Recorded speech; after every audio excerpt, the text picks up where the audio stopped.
Good evening. The Virginia Public Access Project and the Schar School of Policy and Government at George Mason University welcome you to After Virginia Votes. Tonight, a retrospective on the 2023 Virginia General Assembly elections. This live broadcast is presented by Walmart and made possible by our sponsors, Innova, Carillion Clinic, Cox Communications, Mercer Trigiani, Northern Virginia Electric Cooperative, Northern Virginia Association of Realtors, Centera, Town Bank, Jean Marie and Tom Davis, James W. Hazel, Joan Huffer and Rob Duggar, Nancy and Edward Rice, and viewers like you. Now, please welcome your host and moderator for this evening, NBC4 Northern Virginia Bureau Chief, Julie Carey. Well, good evening again, and welcome to After Virginia Votes. It is my distinct privilege to once again moderate this unique event organized by the nonpartisan Virginia Public Access Project. And I just want to say, on behalf of journalists all across the Commonwealth, VPAP is such a valuable resource for all the reporting we do. The purpose of After Virginia Votes is to gain a deeper understanding of this year's state legislative elections and consider what the results say about Virginia's direction at a time of deep national divisions. We'll focus most of our attention on Virginia's state legislative elections. I'll be joined soon by two seasoned political professionals who agreed to engage in a candid conversation to give us a behind-the-scenes look and to talk about the strategies that they used in this election cycle. And then in the second part of the show, I'll be joined by two political analysts who will be dissecting the results for us and provide their insight on what this means for Virginia's political future. In each segment, too, we're going to be saving some time for some questions that have been solicited in advance. And you can also engage in the conversation on social media, on X, formerly known as Twitter, and you can use the hashtag there, AfterVAVotes. So before we get started, let's look at a handful of data visualizations that have been prepared in advance by VPAP. Those will give us a common understanding of what happened in Virginia's election. So we really have to start back with redistricting. In 2020, voters changed the state's constitution to allow for a redistricting commission to draw new legislative districts rather than General Assembly doing that. Now, the commission ultimately failed to agree on a plan, so the Supreme Court of Virginia appointed two special masters, one Republican, one Democrat, to create a single set of maps. The plan the court approved did not take into account incumbent legislators' residence, and so that dramatically altered the previous district's boundaries. That resulted in 8 state Senate districts and 22 House districts with 2 or more candidates lumped into the same district. So, first slide we're going to see here takes a look at the impact redistricting had on these elections. The last time Virginia went through redistricting, 13 of 40 senators either retired, were defeated in the primary or general election, or did not return for some other reason. Prior to this year's election, that number increased to 18, with 10 legislators retiring and 7 going down to electoral defeat in primaries. Now, over in the House, the last round of redistricting in 2011 saw 19 lawmakers leave office, but this year, 34 out of 100 are not returning, 16 of those because of retirements. The Virginia General Assembly is going to have 52 new members, more than a third of its membership, brand new people there. That far eclipses the total turnover for the next highest year back in 2011. Let's dive next into money in politics. This slide takes a look at the overall money raised in the state Senate races over the years. As you can see, Democrats outraised Republicans, and this year's Senate races far outpaced previous election cycles, rising from nearly $54 million in 2019 to more than $80 million so far this year. In the House, Democrats far outraised Republicans in 2021, but Republicans closed that gap in 2023. Between the two parties, the $76.9 million raised in 2021 was similar to the $77.7 million raised in 2023. Now we'll turn to early voting, and that's where Governor Youngkin and the GOP really urged Republican voters and others to cast their ballots early. VPAP estimates show that Republicans did increase their percentage of mail-in votes by 6.5% over 2022. Next, they nearly broke even with Democrats in casting early in-person votes. The Election Day voting showed Democrats maintaining the same percentage they had in 2022, while Republicans' total turnout was down 1 percentage point. And finally, a look at the actual results of this year's state legislative elections. Now, the VPAP index averages election results from 21 and 22 for each legislative district. So districts where the average election result was 20 or more points in favor of one party are listed as strong. Between 5 and 20 are classified as lean, and districts whose average is less than 5 points is marked as competitive. So in this slide, we look at the results for the House. As you can see, according to the VPAP index, Democrats had a numerical advantage going into the election, with 48 seats either leaning or strong Democrat compared to 45 seats leaning or strong Republican. 7 seats were labeled competitive. Democrats and Republicans won all of the seats that were labeled either strong or lean for their party. And as of the creation of these slides, Republicans were poised to win 4 of the 7 competitive districts, and we just learned a few minutes ago they have indeed won 4 of the 7 competitive districts as those final results have come in. In the next slide, we look at the Senate results. Again, Democrats came into the election with a numerical advantage, with 20 seats either leaning or strong Democrat compared to 16 seats leaning or strong Republican. Just 4 districts marked competitive there. Unofficial results show Republicans winning 3 of the 4 seats labeled as competitive. Now, assuming these unofficial results hold, the Democrats will have a 51-49 majority in the House and a 21-19 majority in the Senate in the upcoming session. So that is a look at our data. I am now joined by our first panel of political professionals. Representing the Democrats tonight is Jesse Ferguson. He is a political veteran with 20 years of experience, ranging from Hillary Clinton's presidential campaign to the Democratic Congressional Campaign Committee, and this year he served as the senior advisor to the coordinated campaign for the Virginia House and Senate Democrats.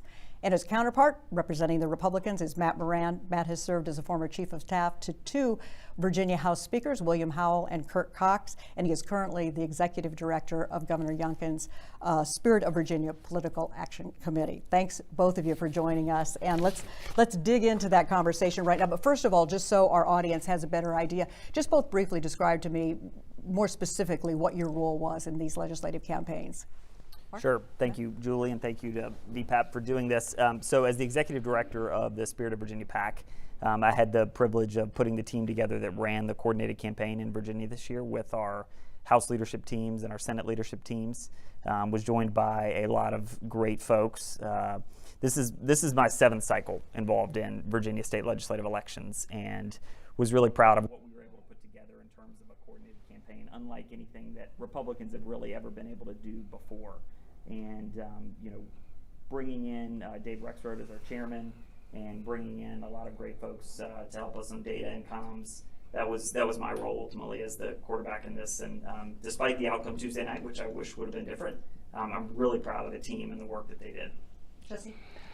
I'll echo that. Thank you for doing this. Thanks to VPAP and Julie and Matt. I came into this in a void that is, I'll blame on Matt and his team. When they won the governor's race in 2021, that left Virginia Democrats in a place we haven't been in about a decade, where we didn't have a governor. We didn't have somebody sort of centralizing and coordinating in that role that Matt talked about that they were able to do.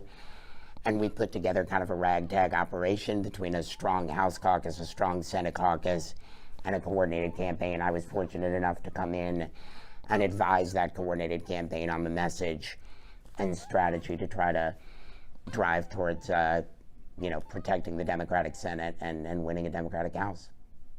So I want to talk about redistricting first. We really have to go back before we can look forward. I was looking over my last after the vote conversation, and we discussed then whether redistricting would mean that the Republican House majority would be short-lived. So I want to ask both of you, how much did redistricting influence Tuesday's results, and how did your team factor that into their strategy? Matt, let me start with you. Yeah, it's a great place to start because the maps ultimately do dictate kind of how everyone approaches it. And I think Sean Trend, who was the Republican special master, put it well as he looked at the results after the election, that they drew a map that reflected the bluish, purplish blue tint of Virginia, but also reflected the fact that Republicans had just won statewide. And so his description was tough for Republicans to achieve a trifecta, but not impossible in a perfect storm. And I think that sums up how we approached it. We knew it was a Biden plus 10 state where the president won, somewhere between 59 and 62 House seats, depending on how you do the math, and won a number of Senate seats. I think ultimately the maps are reflective and close to fair.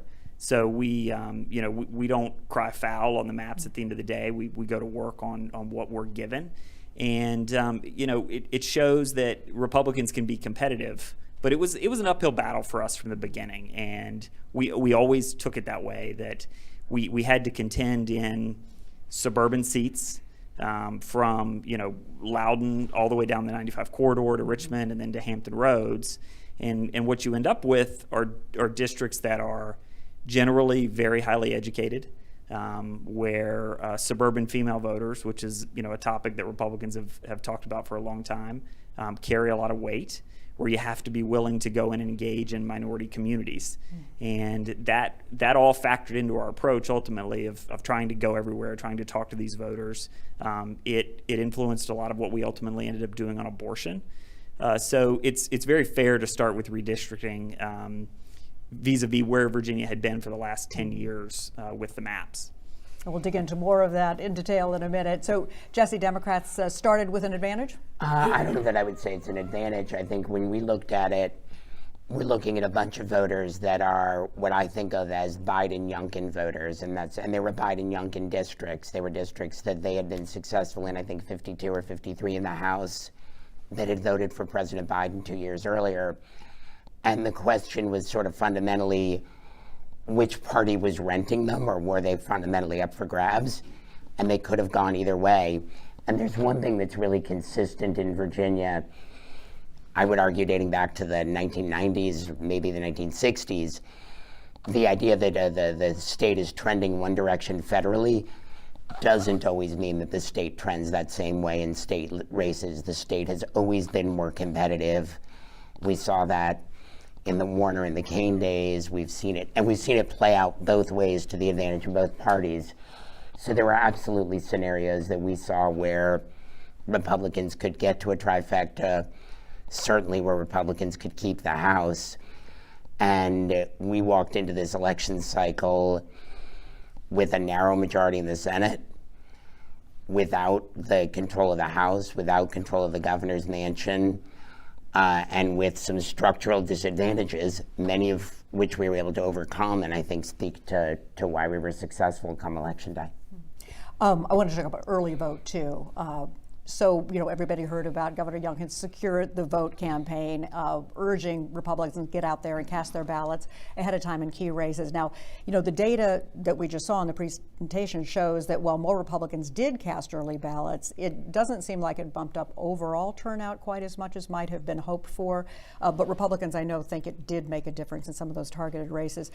Matt, I want to find out, first how you read those early voting results. And before you answer, I want to read a quote on social media from a counterpart, the Republican State Legislative Committee, writing, quote, "Had we not invested so heavily in absentee ballot early vote, Virginia Republicans would be looking at a 45-55 House of Delegates and a 17-23 Senate." Do you agree with that sentiment? I do, and there was no greater partner for Governor's Secure Your Vote Virginia initiative than the Republican State Leadership Committee. They were very invested early on and bought in on the idea that, for the Republican Party, this was a game we had to go play. And we looked at it very early on in the summer, and the voter buckets broke out a couple different ways. There's a subset of early persuadable voters that we knew were going to go vote early that we had to go get. There was a subset of Republican voters that had consistently voted absentee in the past, and we had to make sure they came back. And then there was there were a set of voters that we said we need you to go vote so we can focus our resources elsewhere down the stretch. And the statewide numbers, I think, tell part of the story. If you were to dive deeper into the races where we targeted, specifically 10 House races, 7 Senate races, we added a couple more House races down the stretch, the numbers are better. And it's anywhere from 6 to 8 points of an increase for Republicans in those target seats where we really invested dollars to drive these voters. And yeah, we looked at it as the election day deficit, where compared to 21 and 22, Republicans were down in these districts sometimes 6,000 votes, 6 or 7,000 votes, and we were able to cut those margins down to 3,000 or 4,000, and in some cases where we ultimately won 1,500 votes.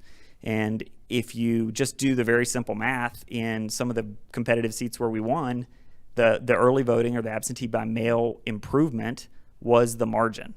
So, I look at this as a playbook for Republicans to follow. The rules are the rules, and you go play by the rules. And when you invest and turn people out, it can make a difference. And so in those competitive races, did that exceed your expectations, or was that kind of what you targeted, that 6 to 8%?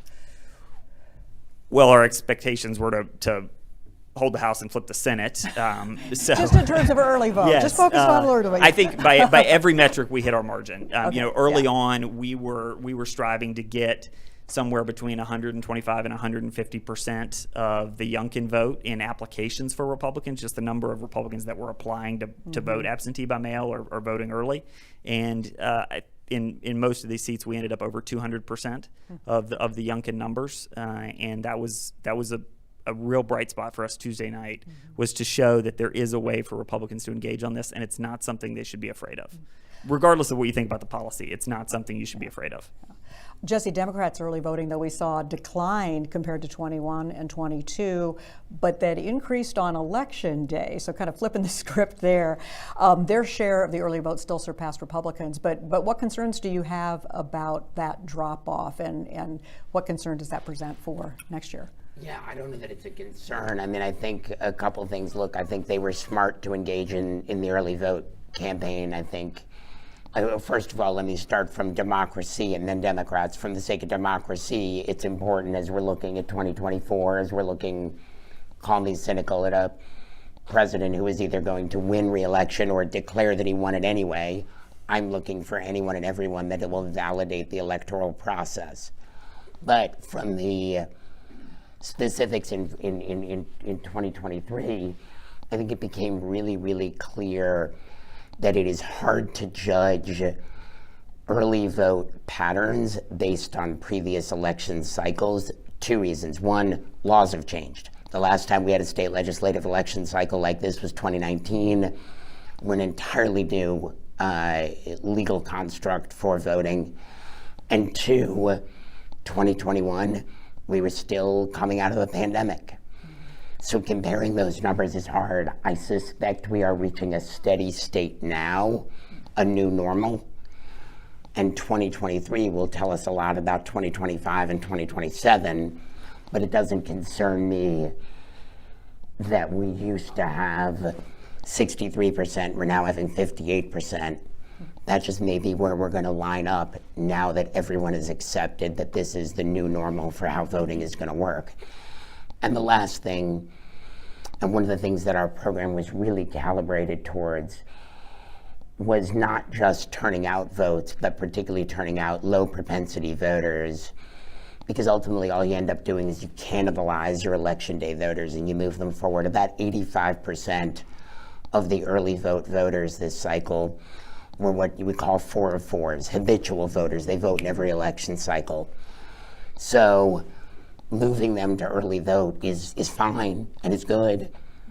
But when you spend all day like I do looking at the cost and the amount of dollars you have to spend per vote, the cost per net Democratic vote, that's not always the best place to be. So the fact that we spent $300,000 or $400,000 dedicated to that early vote effort was focused on those low propensity voters and paid some real dividends for us on Election Day.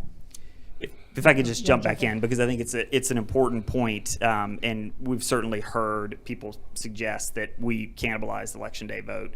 I would say a vote is a vote, no matter when it happens. And the difference between where the Democratic Party is and the Republican Party on this right now is the baseline that you start at. And we had to come from so much further behind, relative to not only voting patterns and what people thought, but just the raw numbers. And so as you look to 2024 in Virginia or 2025, I think Republicans are much better positioned now because our voters are engaged in that. And that's why you may see such a disproportionate devotion of resources to that, is we had to come from behind very much in how we talked about this and how we convinced voters to engage on it. But ultimately, it proved incredibly successful, and I think it's a roadmap for future candidates. Yeah, you changed the mindset of a lot of Republican voters, and that should pay dividends, presumably, in the future. So let's turn to the message of the 2023 legislative election, the results. We kind of all know the headline that was out there, that the threat of abortion restrictions, remains a potent motivator for urban and suburban voters, even a year and a half after the Dobbs decision. Never saw that headline, Julie. I never saw it. Where? But also that the governor's compromise plan didn't seem to win those voters over. Matt, let's go back to the governor's campaign. He was somewhat vague then about what kind of policy he wanted to enact on restricting abortion. But before this election cycle, he gave voters specifics with the 15-week limit, with exceptions. And the candidates in the key races really embraced that and talked about it freely. It seems like there was a calculation that calling it a compromise position and describing it that way could blunt the political fallout from Dobbs. Why didn't that work? So, first of all, I think it's probably incorrect to say that it didn't work. And you mentioned at the start of this, you have to look backwards before you can look forwards. 2021 was an election, pre-Dobbs, so very, very different environment in terms of where voters were on quote-unquote settled law or not. There have been two elections since the Dobbs decision.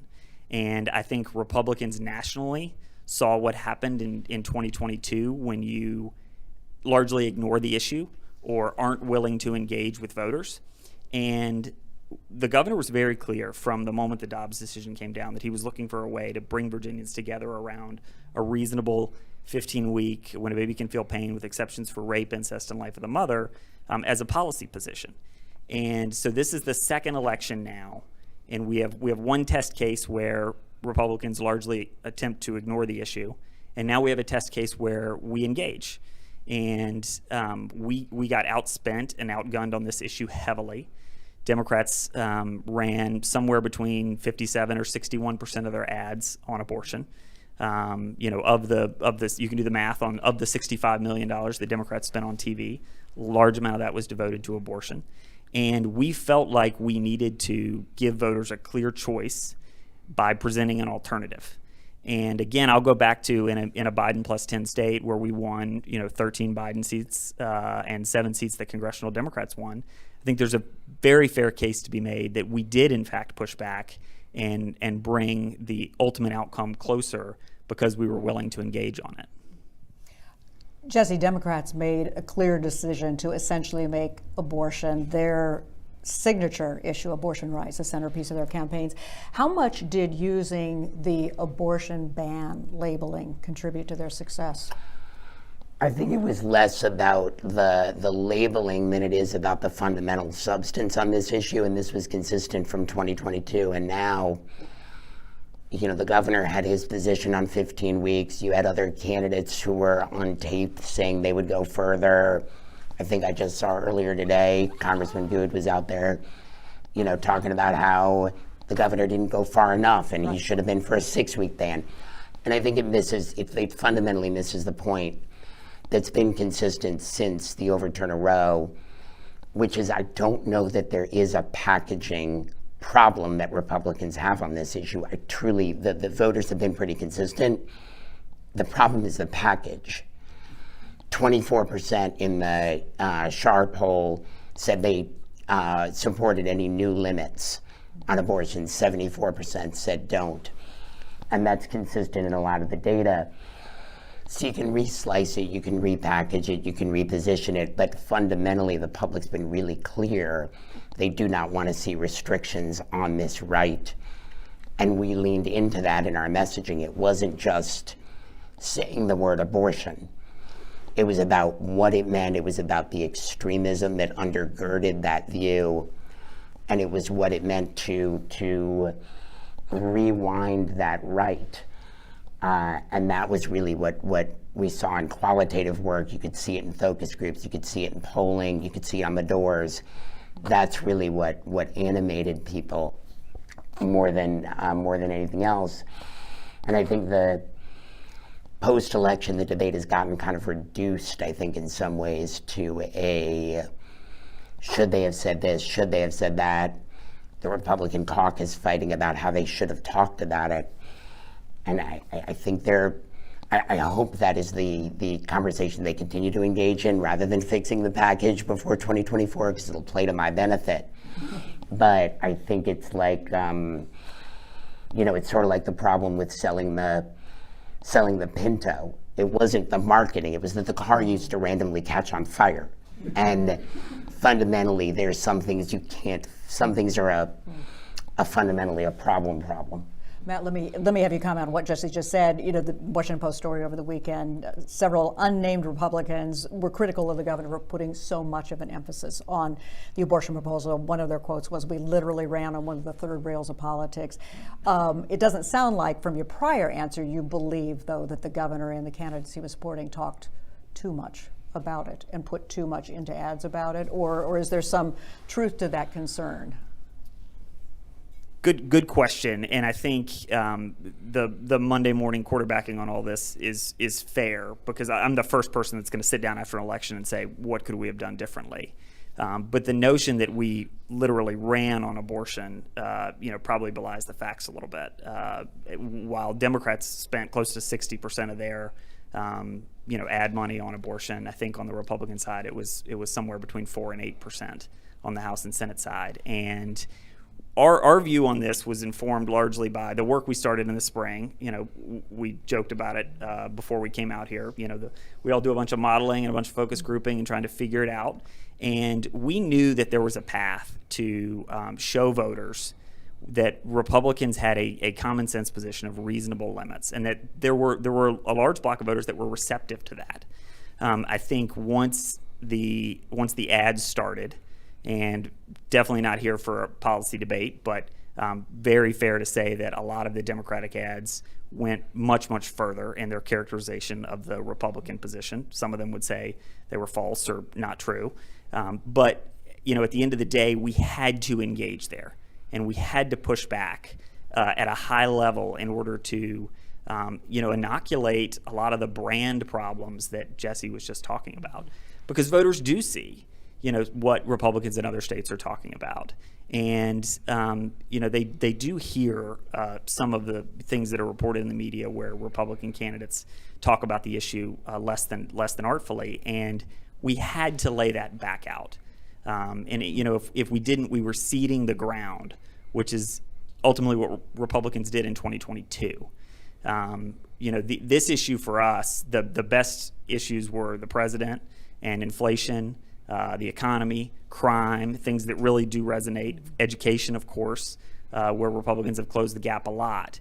And sure, would I have loved if those were the only things we talked about? But that just wasn't the reality. And so we had to engage on the issue. We had to present voters with a choice. And then, we had to get back to ultimately the things that we were campaigning and running on. And I think if I can jump in real quick, and this may be the last thing Matt wants to hear, but given his politics and given the Republican caucus, that I read that same story, and I actually think that the criticism of the governor from within his own party is probably wrong. I don't think they could have gotten through an election cycle without talking about this issue, not in a world after Roe was overturned. I think that's a little bit of whether they talked about it right, wrong, whatever, whether the substance is right, wrong, we can discuss. But I think you're a little bit kind of whistling past the graveyard if you're not talking about the issue that is front and center for people. And we haven't been immune to criticism from the other side. There have been nationally folks who said we didn't engage on it enough. So, it's a little bit of, lose if you lose and lose if you lose kind of thing. You mentioned the other issue. You mentioned the other issues that Republicans really tried to focus on. I mean, the economy, parents' rights, rising crime. In the places where you were successful, which of those resonated most with voters, and which ones do you expect to see elevated then as we move into 2024? It was different everywhere. I mean, ultimately, the baseline for us was, we had an unpopular president who voters, look disfavorably on right now. We have by all metrics, a popular governor who people like him personally and generally approve of the job he's doing. And these issues are the same ones that he galvanized people on in 2021 around education and crime and the economy. And we were able to, in some places, really effectively continue to carry that message. Danny Diggs is probably the best example. On crime and public safety, he was able to drive that home. On the flip side, we saw Democrats, Monty Mason, campaigning in a vest in a grocery store, which looked familiar. I think one of the big takeaways from all of this is that despite the Twitter X animosity or whatever, at the end of the day, none of the Democrats ran against the governor or ran against the agenda that he has pushed forward since he was elected. And we tried as much as possible to remind voters of that. $5 billion in tax cuts, what we've been able to do on education with record funding in education, supporting law enforcement. Those were things we wanted to talk about. And whether you look at Emily Brewer or Danny Diggs, or some of the other House races, where those issues edged out abortion, we were able to be successful.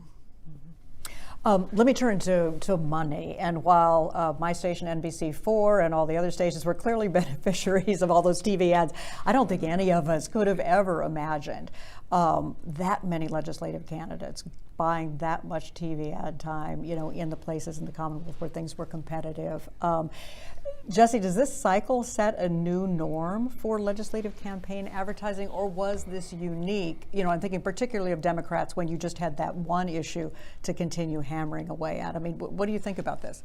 Yeah, I mean, I think you've steadily seen the increase, whether it's in legislative races, congressional races, the presidential races on target to be, $1 billion, $1.5 billion presidential race. I think we are in a place where the stakes and the consequences of the outcomes of these elections are viewed by both sides as so deeply, deeply important that the resource constraints, while they absolutely exist, are just going to continue to get pushed and pushed. And there's no doubt that we reach a saturation level. There's no doubt that after the 2020 Georgia Senate runoff, I jokingly said that in hindsight, I wish I owned a television station in Atlanta. I would have been doing far better off than I am these days. But I don't think we're going to see a reversal of that trend.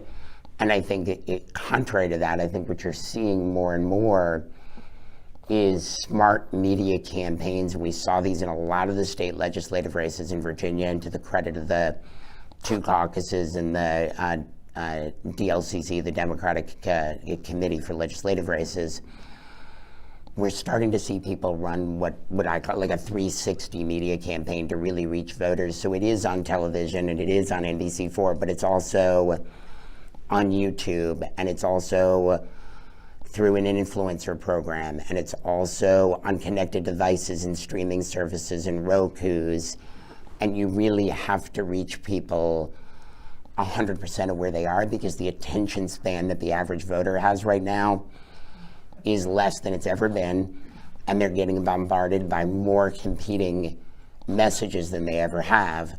So that does require more resources, and I don't foresee that changing in the near future. My boss will be glad to hear that. Yeah.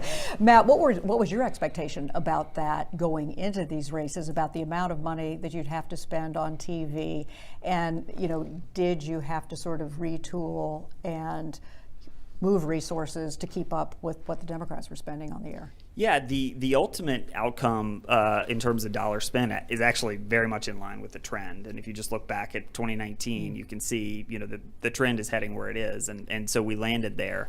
The money for me, it is staggering. My very first job in politics was back in 2011.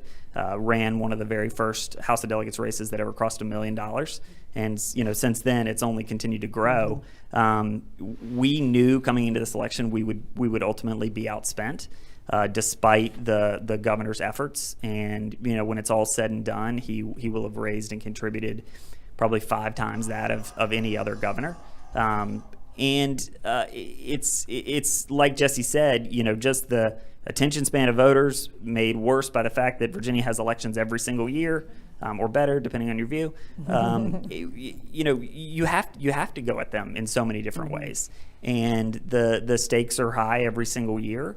Virginia's campaign finance laws contribute to that, and that's not a statement on good or bad. That's a matter of fact, and it's going to continue to grow, absent some major change in the structure of it all.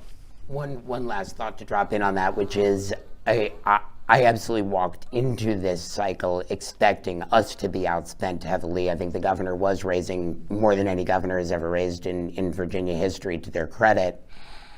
And thankfully, I think a combination of some national donors, the Democratic National Committee, the Biden team, and particularly, I think, Senators Warner and Kaine, who stepped up in sort of every way. As I said at the beginning of this discussion, Virginia Democrats have not had for over a decade a sort of central organizing figure, and both of them, whether it was going and doing events all across the state, shaking the trees where they needed to nationally, I think are a big part of why Virginia Democrats were at as successful a night as they did, along with the leadership of both the caucuses. I want to look ahead to 2024 now, and what will the congressional candidates across Virginia next year draw from this outcome? Matt, let me start with you. How do you think this will inform their strategies and what they do? Well, that'll be up to them to decide. What I hope they learn from 2023 is that Virginia is in fact still a very, very competitive state. Ultimately, the control of the Senate came down to about 1,900 votes in one district, and control of the House came down to about 1,800 votes in two districts. When you just sum up the raw totals for Republicans and Democrats, somewhere in the neighborhood of 2 or 3/10%. And all that to me suggests that these 3 congressional seats in particular, in Virginia as a whole, are still up for grabs with the right candidate and the right message and the right resources. Beyond that, the 2 most valuable lessons that anyone can continue to preach to Republicans, 2 things that Tom Davis has been saying for years. Number 1, early voting, just go and do it and engage. And then second, continue to engage with Virginia's growing and diverse minority communities, because those voters matter. And despite some poorly thought out conventional wisdom, a lot of them are still very, very much up for grabs. Nationally, we are slowly watching a realignment happen, and I think Hispanic voters are very much open to Republican messaging. Black voters across the country are willing and receptive on a number of issues. In Virginia, the Indian American community and the Asian community will continue to have a greater share of the vote, and Republicans should not shy away from them. In fact, they have to go embrace them if you're going to be successful in the Commonwealth. So Jesse, inside Virginia, what's the takeaway? What's the lesson for candidates in 24? I think it's, I actually agree with where Matt started on that, is that Virginia is still fundamentally a purple, changing, competitive state. And if anyone's walking into the 10th district or the 7th or competing down to try to take back the 2nd, and is assuming that there's some blue wave in Virginia because we won in the state in 2016 and in 2020, then they've obviously not both seen the trend lines in Virginia over the last 25, 30 years that have bounced back and forth, or they've not seen the results of 2021, or, as Matt said, the outcome in these races that were, in the end, 2,000 votes one way or the other. And then I think the second piece of it is that Virginians respond when we make the case clear on the consequences of an election. Democrats have a wonderful tendency towards bedwetting, live with it every day. A little more bullhorning would be useful, and transitioning towards really making that case about what the consequences were. As we talked about, abortion is still going to be front and center in 2024. Gun laws, education, and lowering costs. Prescription drugs was a major part, actually, of the positive advertising campaigns that Democrats ran in this election cycle, and I think you're going to see that again in 2024. We are going to dive into some of the questions that have come from the audience. The first one, as you know, federal issues bleed into state elections. To what extent do you think they played into this election? Especially with issues like the war, abortion, et cetera, on the federal level. Matt, you want to take that one first? Sure. There's no denying that Virginia, every year voters pay a disproportionate amount of attention to Washington, D.C. just due to proximity. We had some things working in our favor there. Certainly the president and his approval rating, the continued persistence of inflation were things that we tried to grab onto. The question there mentioned the war in Israel, and I think it's worth noting the difference in how the president has handled this so far relative to how he handled the withdrawal from Afghanistan, which was probably a fairly big turning point for now Governor Youngkin in 2021. So all of those things played a factor, and we'll just continue to have to be something that state candidates in Virginia grapple with is what's happening across the Potomac. Mm-hmm. And I think it's certainly true in Virginia, and it's true around the country. The elections are more nationalized, the national issues set. We've talked about several of them.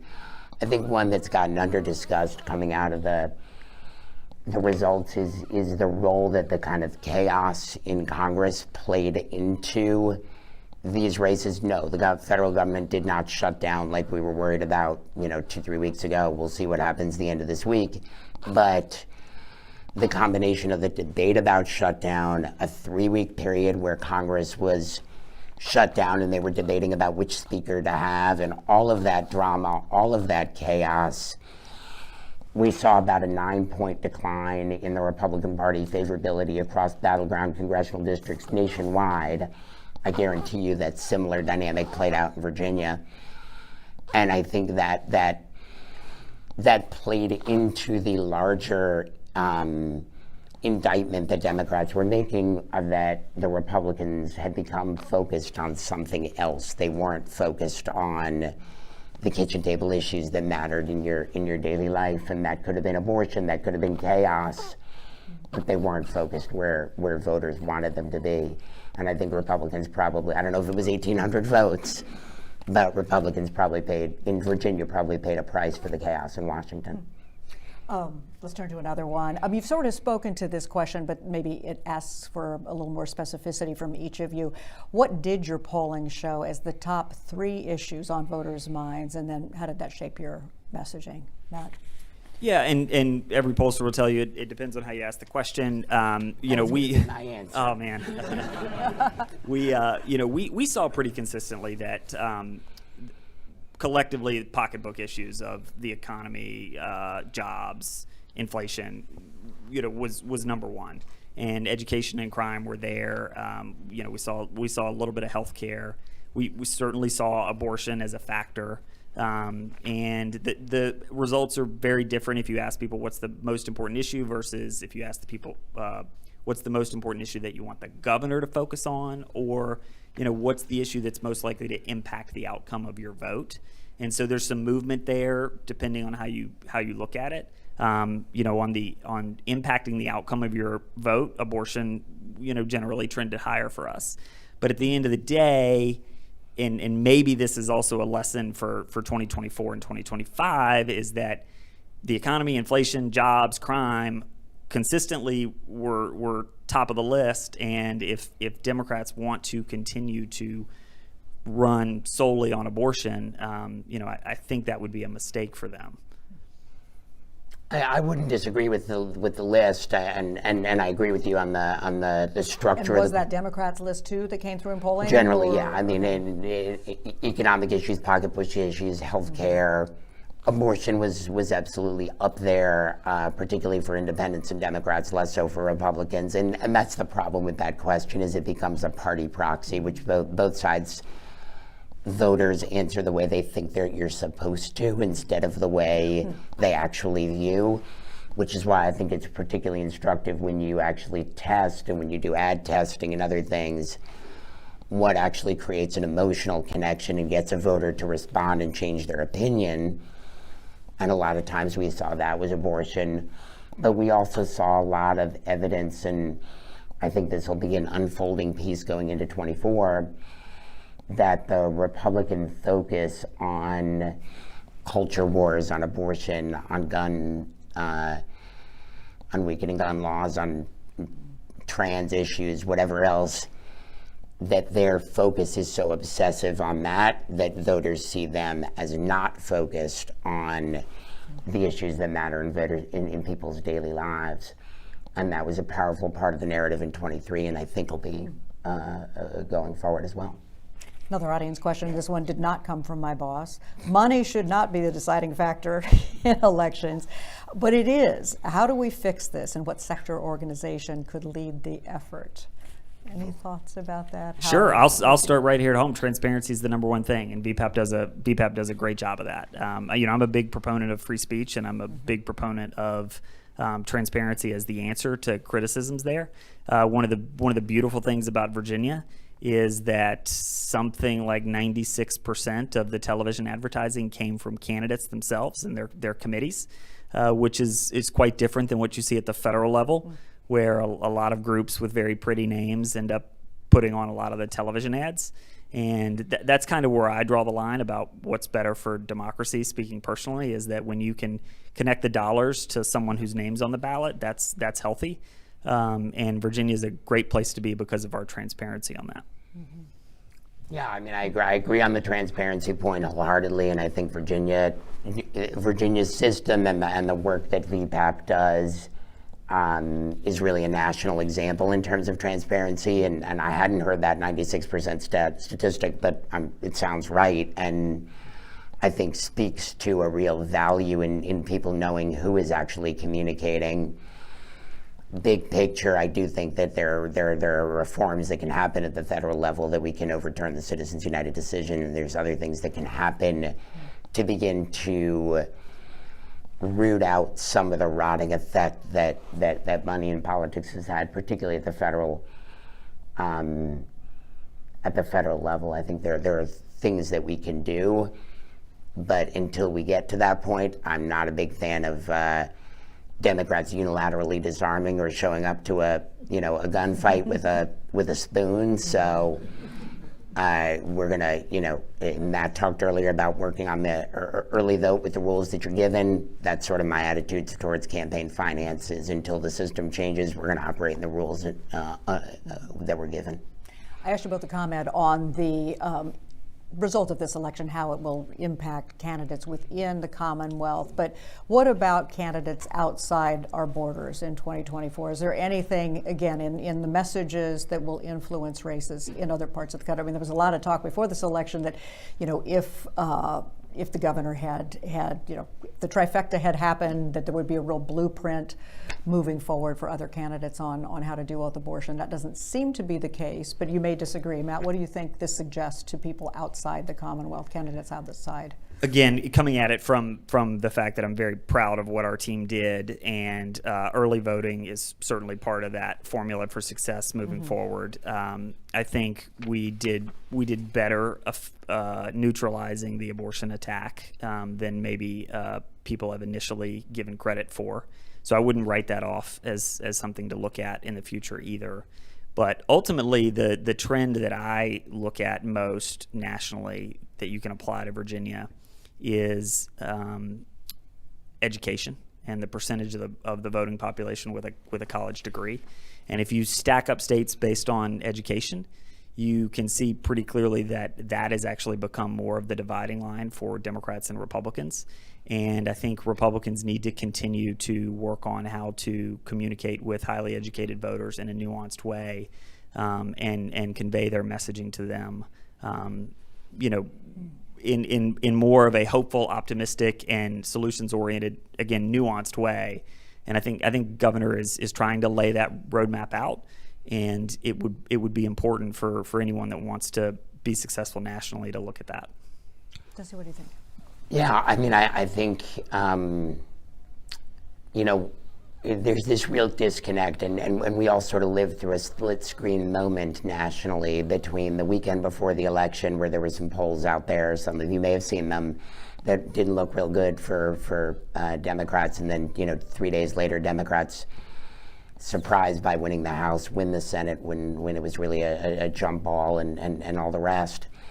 And I think what it's shown, and what I think is instructive as we look towards 24, is that polls are a really wonderful opportunity for people to express their frustration and vent their frustration at the status quo. But when you actually get into a ballot box and the pushing the button is not a theoretical exercise in a poll, but has an actual implication for democracy, for voting rights, for abortion rights, for gun laws, for the environment, clean energy, whatever it is, it's just a fundamentally different dynamic. And Democrats have to keep that in mind as we start looking towards our planning for 2024, is how we take that learning, not to be Pollyannish. Democrats have a really tough road ahead for 24, but to take that learning that a ballot box and a poll are not necessarily the same thing, and that this sort of proved that for us. And then I think the second thing that I'll take away is that Democrats are really able to compete on these state and local elections in ways that really mattered. And I remember, and Matt will probably be able to articulate this better than I will, because he was involved in 21, but I think it was summer of 2021, everything happened at the Loudoun School Board. It became kind of the issue or an issue in that campaign. Fast forward 2 years, it was the end of May when the Hanover School Board passed the book ban. It was early September when Spotsylvania did their plan that sort of felt like bullying trans kids. And we turned around and we saw Democrats do well in Loudoun with local elections in Henrico, in Chesterfield, in Spotsylvania, in Hanover, and Montgomery County. And I think that has some real long-term implications, not just for president and Congress, but for state elections around the country as we look towards 2024. So many more questions I could ask. I have to leave a whole page behind as we do have to get to our second panel. But thanks so much to both of you. Thanks to Jesse Ferguson, to Matt Moran. Great conversation. Really appreciate it. Thank you.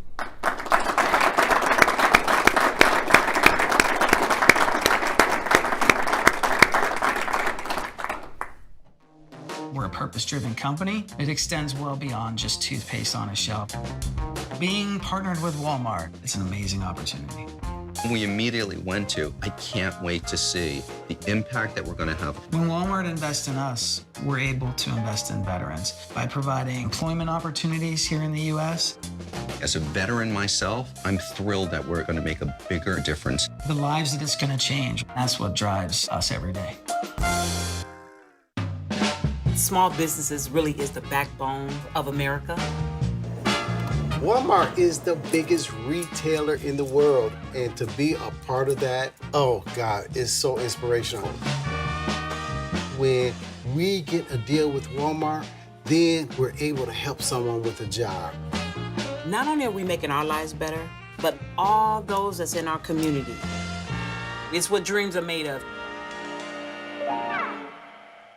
In these divided times, people are less willing to trust what they read, particularly when it comes to politics. In Virginia, there's a fiercely nonpartisan group that takes a different approach. The Virginia Public Access Project, known as VPAP, is a nonprofit that organizes verifiable facts so you can see for yourself and reach your own conclusions. Our premise is simple, that an informed electorate is key to a vibrant democracy. We don't lobby or take positions on the issues. We are committed to accuracy. Our mission is to elevate public understanding by presenting factual information in ways that are easily understood and free of partisan bias. Our services are free and available to anyone. We are funded by our users who come from across the political spectrum.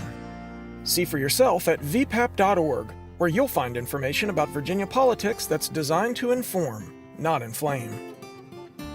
VPAP's work is made possible by donors like you. Thank you.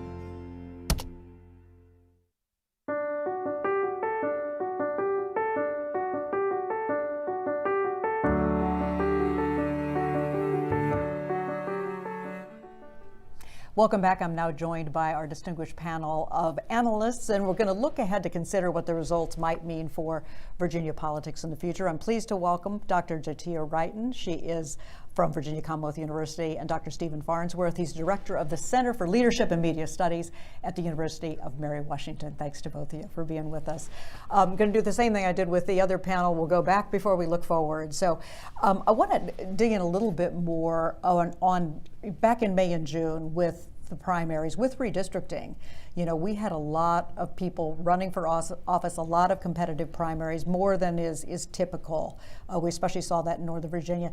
What impact do you think that had on the way things played out in the fall campaigns? Dr. Wrighten? So with losing the incumbency advantage was something that was really interesting that happened from these really competitive races. So we saw, especially in this first panel, we saw how a lot of sitting legislators actually ended up retiring. And so with that, you lose like institutional memory, you lose institutional knowledge. And so what I think is actually really interesting to think about is how is that going to affect the new class of legislators coming in? As we know, there's this whole new group of legislators, and without some of the mentorship and the ability to ask questions from existing legislators, like what is that going to look like? And so I think that's actually a really interesting outcome of these really, really competitive primaries. Mm-hmm. Dr. Farnsworth, the redistricting, I mean, what impact do you think that has had in the end in these results that we are seeing? Well, I think the key thing to appreciate about this election is the extent to which the two-party caucuses are much more ideologically designed to be consistent compared to the past. When you look at the people who retired, when you look at the people who lost in primaries, there were moderate Republicans and moderate Democrats who won't be coming back in January for as the two caucuses have moved in these more ideologically consistent directions. That creates an environment, I think, where there's going to be very, very little ability to work across party lines. If you think about the Virginia of a generation ago, when you had moderate senators of both parties that told the extremes where things were going to go, that dynamic, something very distinct from the way that Congress operates in Washington, is really going to be disappearing, I think, in this next round of lawmaking. I think that's a big, big change. For the Republicans, the governor was very fortunate and very aggressive to make sure that he had the team in the field that he wanted. He engaged aggressively in the primaries, got the candidates on the ballot for the general election he wanted. And it is important to remember, as the first panel said, that this election was really one of inches, not yards, that the Republicans did not lose by much, the Democrats did not win by much. And that not only speaks to the purple dynamics of the state, but it also speaks to the extent to which Virginia is a roadmap that politicians around the country can look at for how to win in a very competitive place. We heard some Democrats, when that new redistricting map was made, we heard some Democrats worry that it would lead to less diverse representation. But now we're looking at two chambers that can claim that they will be the most diverse in history. So how well is redistricting accomplishing that goal, Dr. Wrighten?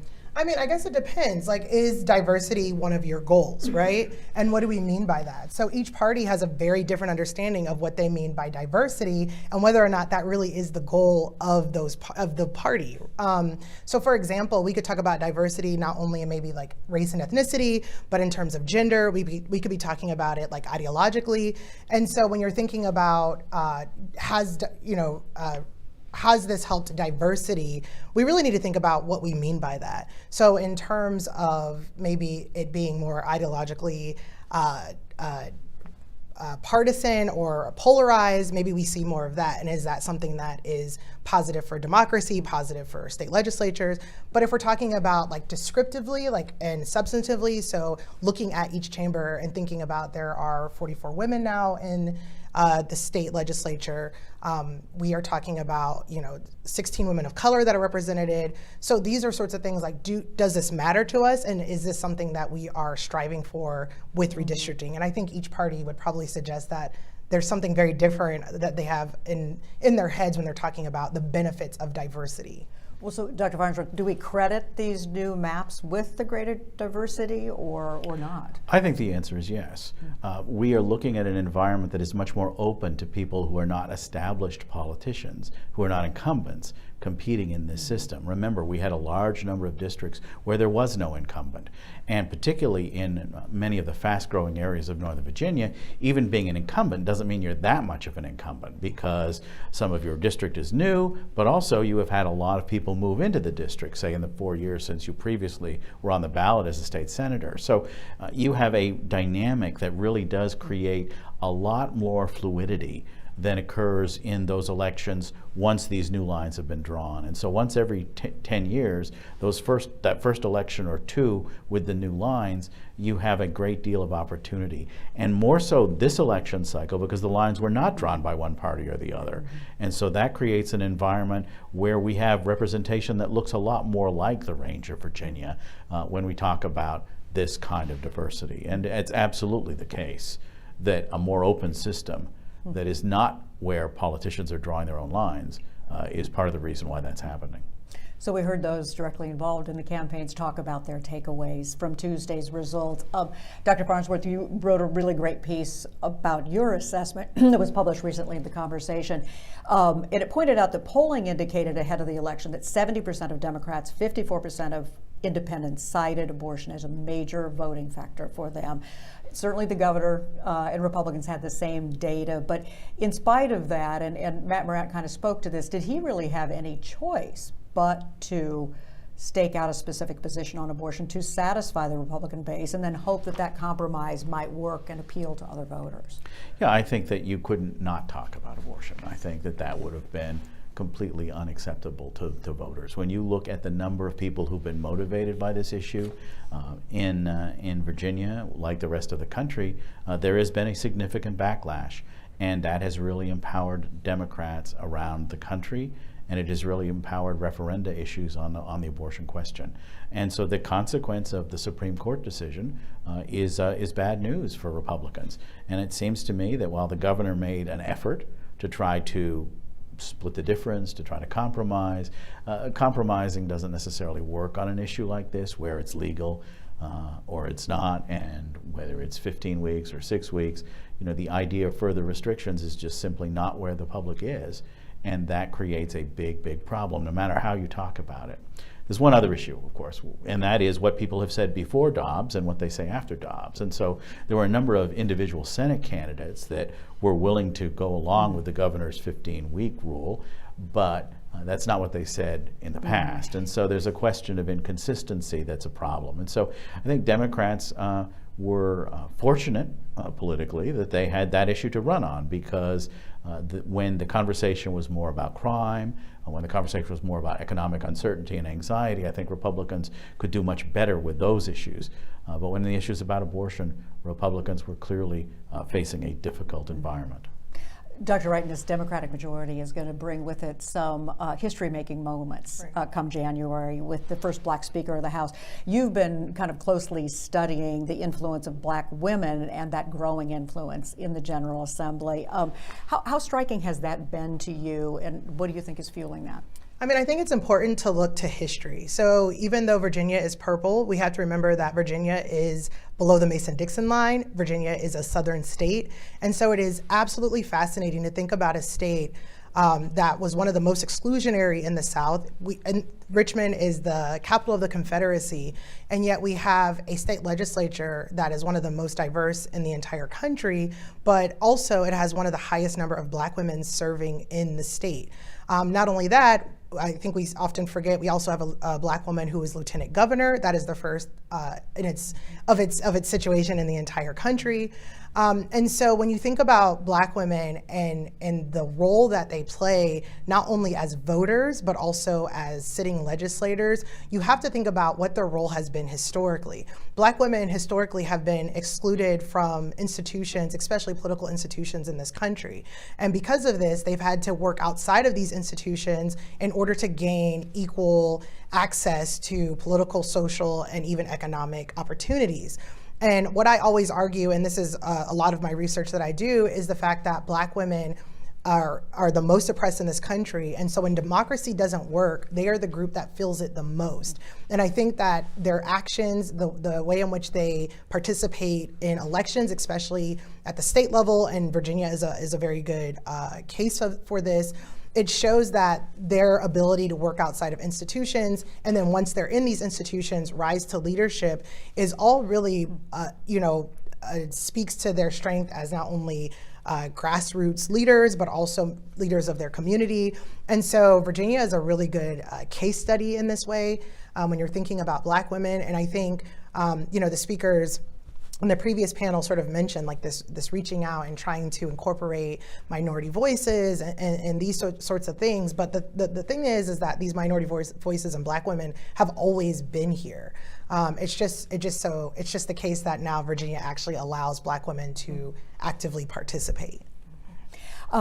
One issue I didn't bring up with the first panel because we didn't have time is that issue of parents' rights. I mean, that was something that was clearly very successful, Governor Youngkin, in his campaign in 21. But he and the GOP candidates tried to continue to keep a focus on it in this campaign. He had those Parents Matter town halls all across the Commonwealth and competitive districts. But I want to hear from both of you on this. Is the potency of that issue, do you think, waning, or does it depend on where you are in the Commonwealth? Dr. Farnsworth? Well, I think it's important to note that there was a much more effective Democratic response in 2023 than there was in 2021 on this question of parental rights. The broad idea of should parents have a say in their children's education, who's going to disagree with that? The reality is that after 2 years, people have a much clearer idea of what Republicans meant by that idea. In many ways, the Youngkin campaign was sufficiently vague in 2021 that people liked the concept but weren't exactly sure about the specifics. But over the last 2 years, as we've seen these combative school board meetings where you have extremists that don't represent public opinion, we've done statewide surveys and we know that people actually feel like their schools are pretty good and that the children are being educated well and that the parents often feel that they're safe places for their children as a whole. And so those kinds of dynamics created a backlash. When you talk about book burning, when you talk about book banning, as was done in Spotsylvania County, for example, when you talk about the issues of controversy in Loudoun County, as you see these various dynamics play out, that created the opportunity for Democrats to speak about censorship and control and rewriting history. Make no mistake about it, that was part of what was going on in the last 2 years. And so you add those things together, and as our statewide survey at Mary Washington showed, there was a level of energized voting on the Democratic side and on the Republican side that was almost exactly the same on the education question. That was clearly not the case 2 years ago. Agree with that assessment? I absolutely agree with that, and I also think one of the policies, or at least one of the actions that was taken by the Youngkin office, was to report teachers, right? That parents found problematic, and it was very subjective. There wasn't any sort of specific guidelines to report these educators, and I think that flies in the face of a pillar of freedom of speech, especially in terms of a Republican platform that's pretty popular, freedom of speech. And so I do think that once, 2 years ago, it was something very popular, but because people didn't really understand what that meant, right? How do we get involved? How do teachers how do parents get involved in their child's education? And then when there were very specific actions that were taken, I think Virginians just did not agree with those specific actions. So I absolutely agree with that assessment.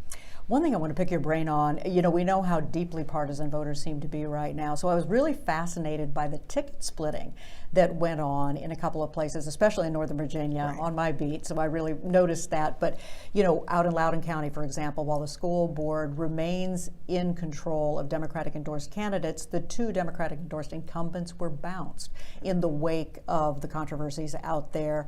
An even more profound example out in Loudoun County, we're waiting for the final result, but Democrats voting against Butte Bibri, voting for the Republican candidate there. What did you make of the ticket splitting that went on in some parts of the Commonwealth?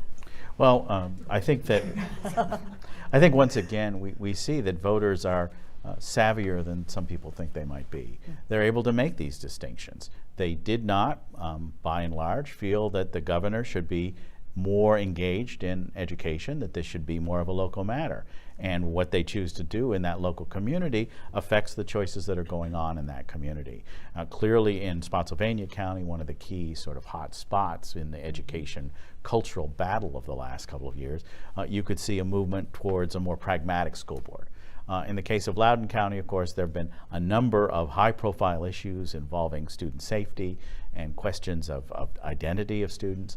And so those kinds of things, I think, really triggered significant concerns, overdose questions, the parents and the getting information too little, too late. And you know, there are a lot of these kinds of dynamics. And so I think that basically people were looking at their school boards and asking Richmond not to be too involved, asking to handle it locally. And depending on what was going on locally, they'll make individual choices that reflect those local circumstances. Let's talk about the governor's future. You know, national political pundits for months had loved talking about how Governor Youngkin would be some kind of white knight late entry into the GOP presidential contest, and there were a lot of people willing to put big money behind that. Dr. Farnsworth, in our conversations, you've told me you were never really a big believer in that prospect. What do you think this loss of the General Assembly has done to his national political appeal? Well, the balloon is deflated. There's no nice way to put it.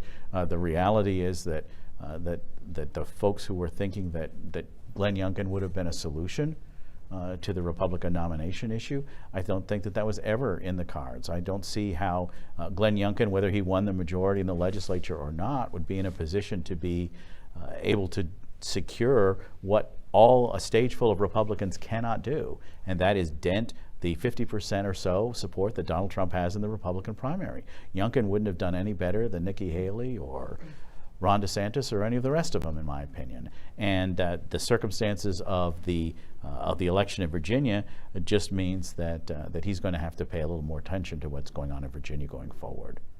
Dr. Wrighten, thoughts on that? Yeah, I think Youngkin is absolutely a one-term governor. It's interesting because I think it just created a perfect storm, post-pandemic sort of space that was created in Virginia that allowed Governor Youngkin to be elected. I'm not sure as to why people saw this as some sort of diving off point or jumping board into national politics. Just because you're popular or do well in a state doesn't necessarily mean that you're going to do well nationally. I think Ron DeSantis is figuring this out, right? And in sort of the worst types of ways, especially because your state politics are so specific to the population that you are governing towards. So I don't understand why Youngkin was sort of placed in this space where he was going to be this savior for the Republican Party at the national level, where Trump takes up so much space and is such a dominant figure in that arena. You know, losing both majorities obviously means the governor is not going to be able to count on enacting any big legislative accomplishments that he initiates. What do you think, though, he needs to do now to position himself for some other future public office? Well, it would be nice, I suppose, for the governor to have a win in this divided government environment. There are certainly opportunities for compromise. You have a willingness on the part of the governor to spend money on education, and that has been something that will be well received by the Democratic majorities coming forward. Maybe you can sort of pivot and go talk less about parental rights and more about being an education funding governor. Something like that is consistent. One of the things that Virginia has going for it that many states do not is an economically vibrant Commonwealth. We are in a position where there is a decent amount of money, and we don't have to look at the challenges of living with less in the way in which many states do. We can be very competitive in terms of bringing business to the Commonwealth, and that has been another area of bipartisan opportunity for governors historically. And so I think that in many ways the dynamic is there if the governor wishes to make some mid-course corrections. For there to be opportunities for economic development and education in particular. Those two areas strike me as areas where Democrats have done well going to Republicans to try to make deals, and Republicans can do well going to Democratic majorities in the legislature to make deals. I mean, Dr. Wrighten, while his national political appeal might be diminished now, polling tells us he remains very popular in Virginia. So how do you see him maybe tackling these next 2 years with the Democratic General Assembly? I think definitely working in both parties, reaching across the aisle, encouraging Republicans to do the same. And I think it's absolutely possible, especially in the Senate. You have incumbent senators who that's the job that they've done, is work across the aisle before to get policies passed. And in the state of Virginia, we have a part-time legislature, so time really is of the essence. And so I think everyone that's there knows that, and they're willing to do the job. And it would seem that Governor Youngkin is also willing to at least work alongside these legislators to get policy passed. And similar, right, education, I think crime is something that actually party can come together on, or at least the Republican Party and the Democratic Party can agree to. And so I think these are issues that most Virginians agree to. It's just the way in which these things are done, right? And I think Governor Youngkin has shown that he is willing to at least alter the course, right? So I think it's definitely possible for him to continue positive voter, what is it called? Yeah. Popularity with the voters. Yes, yeah. Popularity with the voters. I want to look at the Democrats, though. So what do they need to keep in mind as they look ahead to creating a record for 2025? I mean, isn't there a danger for Democrats now in pushing legislation that might be seen as too extreme? I mean, we're already hearing about an assault weapons ban and speeding up the minimum wage increase. But what peril is there for the Democrats out there, Dr. Farnsworth? Well, of course, once you're in the majority, then you're responsible, and that's always a potential challenge. I think that it makes sense that the Democrats would lean in a little more aggressively on issues of economic uncertainty. Virginia is an economically healthy state compared to a lot of places, and an effort that deals with the dislocations of modern economic environments makes a lot of sense. I think that the Democrats should think about issues of training to create more opportunities and more, particularly in some of the disadvantaged areas of the state. I mean, when we think about the economy of Virginia, we have to remember that it isn't just one economy. You have parts of the state that are extraordinarily affluent and simply have extraordinary opportunities. And then you have these other places where there is struggling, where the challenge of keeping young people in rural communities far from Interstate 95, these realities are out there that are some of the things that Democrats need to speak to. Because one of the things that's really striking about this new legislature is the extent to which Democrats are clustered along the interstates and Republicans are in more rural areas where there is almost no Democratic representation west of Charlottesville, for example. Mm-hmm. And that dynamic means that Democrats have to be very, very focused on reaching beyond their comfort zone, thinking beyond how to deal with, say, mass transit in the 95 corridor or something like that. They have to think about what they can do to build economic opportunity in these communities that don't vote Democratic. And to the extent that people in rural Virginia feel like they're being ignored by this Democratic majority, that would be unwise for the party going forward, in my view. Dr. Wrighten, the governor holds power in his veto pen, does he not? I mean, that's the other thing that Democrats have to keep in mind. Yes, so I was actually going to comment on the last question. What I would say is that I think I actually disagree. I think that Democrats because they won, because they have both the House and the Senate, I think it's really their time to shine in terms of pushing legislation that they have been wanting to get through. So they talk about this brick wall that they built, right? And so the past 2 years, they really have been able to stop any sort of legislation that's come from the House because of the majority in the Senate. And so I think it is basically the voters have spoken that they do wish to see some of these policies actually get through. And so I do think I think would actually benefit Democrats to push the policies that they ran on to ensure that they are actually representing their constituents' needs and wants, versus sort of, pulling back and trying to play this like moderate game, because that's not why they were elected. That's not what the voters elected. They elected legislators who are going to push this policy to the left. And so I do think that would benefit Democrats, especially on future runs, to say, you elected me to do X, Y, and Z, and that is what I did. So yes, they have to consider the governor's veto, but I do think that the majority of Virginians have spoken and have ushered in a majority in the House and the Senate and expect to have policies that reflect that majority. What do you think about the governor and that veto pen, though? Don't they have to be mindful of that in what they try to do? Well, it's important to recognize that defining what the Republican Party is against can be useful to Democrats as well. If you were to say that if you take issues where there is significant public support, gun control would be an example of this, you could force the governor to look at legislation and perhaps veto it, and that can be something that one can run on.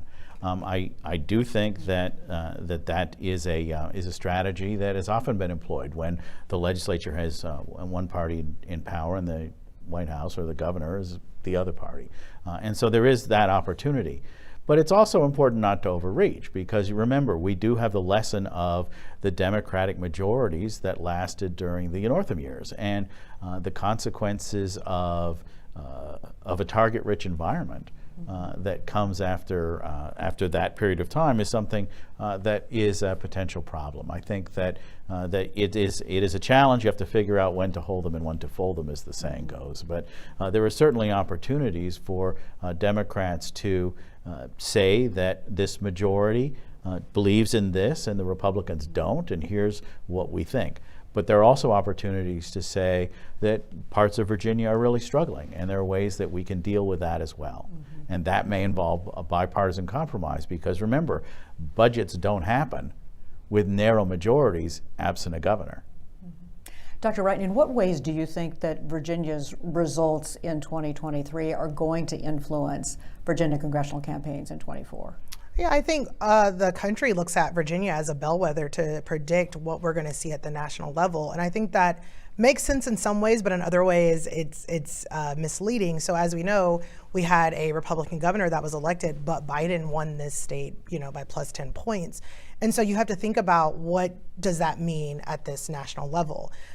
Maybe one example of a success or a story about how we could look at Virginia and then thinking about the congressional level would be someone like Jennifer McClellan, who was a senator who then was elected to the congressional level, the first Black woman to ever do so.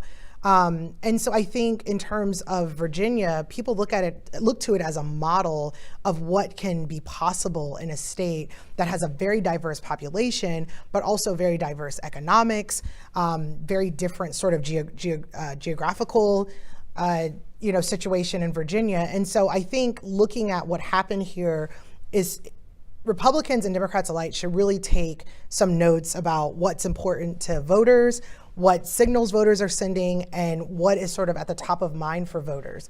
I think one of the ways in which Virginia can be misleading is, as mentioned before, is that Virginia has a very strong economy. I don't think that's felt across the globe right now, across the nation specifically, with the increase in inflation and these sorts of things. And so I think that there are lessons to be learned, but I also think that people should think about, what is specific to Virginia and what can't, convey to these congressional elections. And Dr. Farnsworth, this might be our last question, but looking more broadly then, how will the Virginia results influence candidates outside of the Commonwealth, do you think, if at all? Well, I do think that Republicans would have listened to Glenn Youngkin's strategy if it had been successful. The fact that it wasn't, but they did come close, means I think that Republicans will have to continue to think about the abortion question, They have to be able to prepare for Democrats who will emphasize that question in 2024 in the same way that they did in 2023 and 2022. I think Republicans were more successful when the conversation was more about inflation, more about crime, and this issue of parental rights, I think, still packs a punch, particularly if school districts, individual school districts, are unresponsive or lack the kind of transparency that parents expect when it comes to safety and educational accomplishment. So there are those issues that are still out there. I think that we have seen a preview of the conversations that will take place next year in Virginia. That we will see Democrats continuing to run on abortion. That seems quite likely. And we'll see Republicans talking about these economic issues. Assuming we have circumstances comparable a year from now to what we have right now, I wouldn't expect the conversation to change a great deal. Sounds like a good concluding point. That's all the time we have for our questions. But I want to thank all our panelists, Matt Moran, Jessie Ferguson, Dr. Jatia Wrighten, and Dr. Stephen Farnsworth. I also want to recognize our host and our producing sponsor, the Schar School of Policy and Government at George Mason University, and our signature sponsor, Walmart, and all the many companies and individuals whose support made this program possible. Thanks all for joining us, and have a good evening.